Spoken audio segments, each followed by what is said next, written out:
गड किल्ल्यांवरील अतिक्रमण निष्कासित व प्रतिबंधित करण्यासाठीचा जी कमिटी स्थापन केली गेलेली आहे, म्हणजे जेवढे गड किल्ल्यांवर जी अतिक्रमण आहेत, जी महत्वाची धार्मिक स्थळे आहेत, त्याच्यावर जे काय अतिक्रमण तयार झालेली आहेत ते हटवण्यासाठी, निष्कासित व प्रतिबंधित करण्यासाठी जी कमिटी आहे, ज्याच्यामध्ये जी सांस्कृतिक मंत्रींच्या अध्यक्षतेखाली तयार झालेली आहे, त्याचे सह अध्यक्ष महसूल मंत्री आहेत, सदस्य ग्रामविकास मंत्री आहेत, दुसरे सदस्य पर्यटन मंत्री आहेत, मग सार्वजनिक बांधकाम मंत्री आहेत, वने मंत्री आहेत आणि बंदरे मंत्री आहेत. म्हणजे मी यासाठी मी आदरणीय मुख्यमंत्री देवेंद्र फडणवीस साहेब आणि आमचे दोन्ही उपमुख्यमंत्र्यांचा मनापासून आभार मानेन की अतिशय महत्त्वाचं आणि ऐतिहासिक काम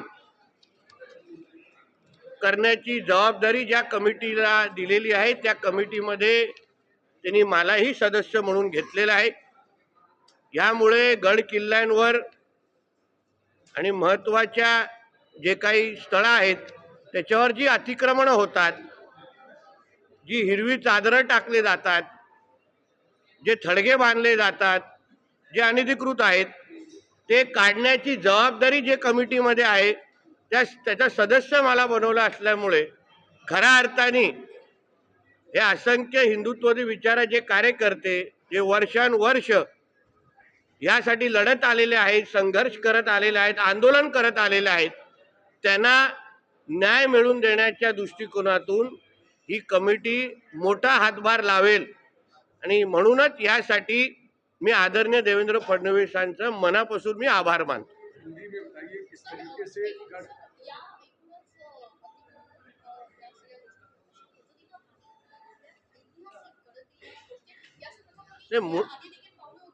मुळामध्ये आपला इतिहासात पुसण्याचं काम या अशा पद्धतीचे अतिक्रमण करण्याचे जे लोक आहेत, जे जिहादी मानसिकतेचे जे लोक आहेत, ज्यांना छत्रपती शिवरायांपासून एकंदरीत हिंदवी स्वराज्याचा जो इतिहास छत्रपती शिवरायांनी घडवला त्याला पुसण्याचं काम हे अशा पद्धतीचे थडगे उभे करायचे, पाहिजे तिथे हिरवी चादरे टाकायची आणि त्याच्यामुळे आणि तिथे मग आपले कार्यक्रम सुरू करायचे आणि मग सांगायचं आणि मग कोण काढायला गेलं तर तिथे मोठा तिथे सगळे आजूबाजूचे सगळे जमा होतात. म्हणून ह्या सगळ्या गोष्टी आता आमचे सगळे गड किल्ले जिहादमुक्त करण्याचे एक चांगली जबाबदारी या कमिटीवर आले असल्यामुळे या संधीचं सोनं आम्ही निश्चित पद्धतीने करू. हा संपवतो मग येतो.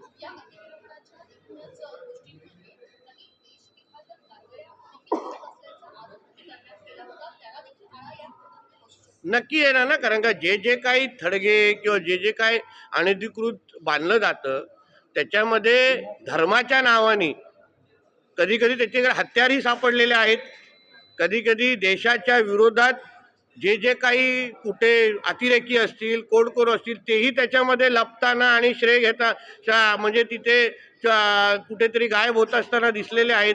म्हणून ही सगळे प्रकार मुळामध्ये आमच्या गड किल्ल्यांवर कोण वाकड्या नजरेने बघताच कामा नाही, कोणाची हिंमतच होता कामा नाही. पण हे जे काही हिरवी चादर टाकण्याचे जे काही प्रकार सर्रास हल्ली आपल्याला बघायला मिळतात ते सगळे बंद करण्याची जबाबदारी आता ह्या कमिटीच्या निमित्ताने आमच्या खांद्यावर आलेली आहे. म्हणून मी आत्ताच आपल्या ह्या पत्रकार परिषदेच्या माध्यमातून जे या थडग्याच्या आजूबाजूला बसून माझी हे पत्रकार परिषद बघत असतील त्यांना सांगेन, आताच आपली हिरवी चादर गुंडाळा, घरी घेऊन जावा, नाहीतर उद्या अगर आम्हाला काढण्याची पाळी आली तर आम्ही तर कोणाचं ऐकत बसणार नाही.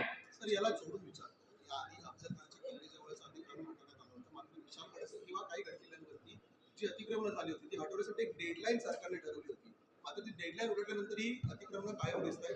आता तुम्ही स्वतः या ठिकाणी व्हिजिट करणार आहात का, काही भेटायला येणार आहात? नाही, आम्ही जे करू ते आमच्या पद्धतीने करू आणि तुम्हाला न सांगता करू असं आहे. खरं आम्हाला जे करायचं आहे ते मीडियासाठी करायचं नाही आहे.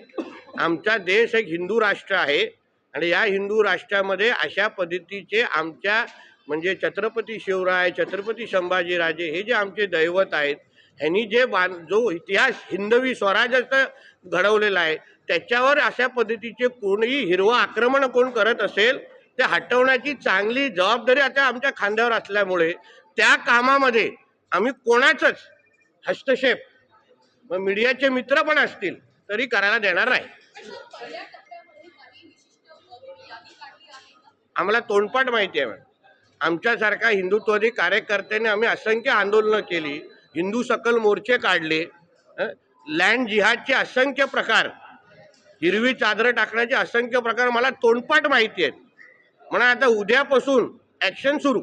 सर, याआधी शिवप्रेमींनी आंदोलन देखील केली होती, मात्र काही राजकीय पक्षांचे हस्तक्षेप पाहायला मिळाले होते. आता मी असल्या आमच्यासारखे लोक सदस्य म्हणून असल्यामुळे काय राहतं काय?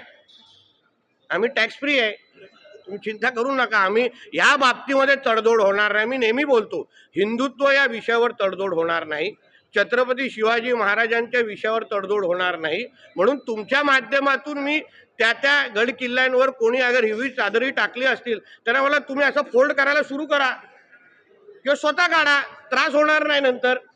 कारण आमचे बुलडोजर का ऐकणार नाही, आमच्या JCB का ऐकणार नाही, त्यापेक्षा तुम्ही स्वतः काढा, त्रास कमी होऊन जाईल.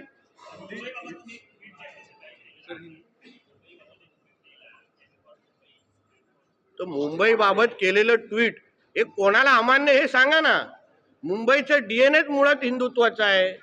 मुंबई आय लव्ह महादेवलाच मानणार आहे, इथे दुसरं कुठलंच आय लव्ह चालत नाही. कोणाचेच लाड आम्ही सहन करत नाही. म्हणून जे सत्य मुंबईचं आहे, Mumbai is equal to Mahadev, म्हणजे मुंबई लव्ज महादेव स्पष्ट आहे.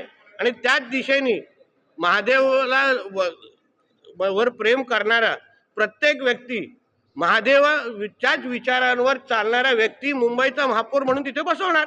दुसरे कुठलेच आय लव्ह इथे चालायला देणार नाही. ती नौटंकी करायची असेल तर पाकिस्तान इस्लामाबादवर निघून जावं. आम्हाला तशी पण मुंबईत घाण नको आहे. हो, बांगलादेशी वाढवले, रोहिंगे वाढवले, त्यांना आधार कार्ड करून आपलं मतदान वाढवलं, त्यांना अनधिकृत पाण्याचं कलेक्शन दिलं, त्या BMCच्या जमिनींवर 4-4 फ्लोअरचे मदरसे बांधले, त्याच्यावर अनधिकृत मस्जिदी बांधली. त्याच्या पण जरा 4 तासाचं प्रेझेंटेशन करायला सांग ना त्याला. नाहीतर मी करतो, दाखवतो, मातोश्रीच्या समोरच स्क्रीन लावतो पाहिजे तर. नाही, मला आता लहान मुलांना चॅलेंज करायची सवय नाही. या अशा आंबट गोष्टी मी करत नाही.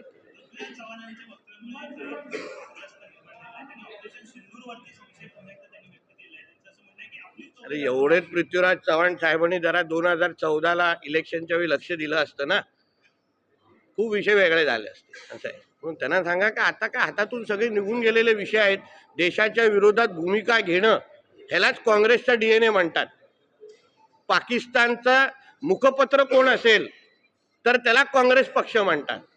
मुस्लिम लीग आता केरळमध्ये जे त्यांचे उमेदवार निवडून आले काँग्रेसचे या महापालिका निवडणुकीमध्ये, नगरपालिका काय, त्याच्यामध्ये त्यांच्या विजय मिरवणुकीमध्ये पाकिस्तानचे झेंडे होते, हिरवे झेंडे होते.